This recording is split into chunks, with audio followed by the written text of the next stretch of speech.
Boom. I was just going to say that because we're over Zoom, there's been several times where I've cut you off or we've talked over one another.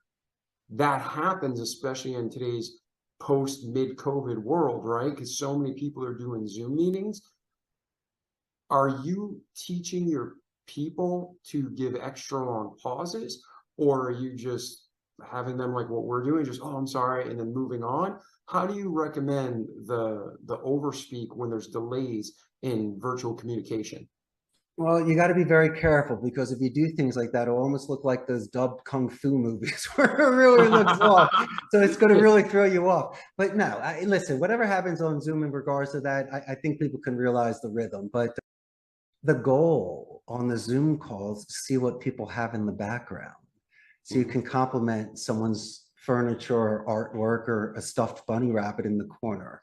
And so it's almost a gold mine of information of what people give you when you're able to look into their environment. But people aren't used to this.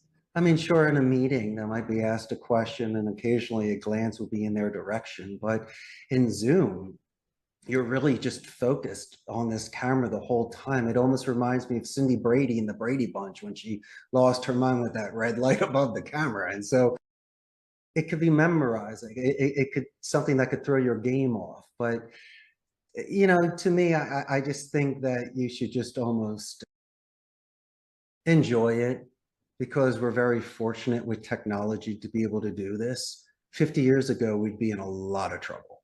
But the fact that I'm able to not have to jump on a flight to sit with you and do an interview, hey, it would have been amazing to do, but then again, it's a lot of time, money, effort, and organization. And so we should embrace the positive of it and just take it from there.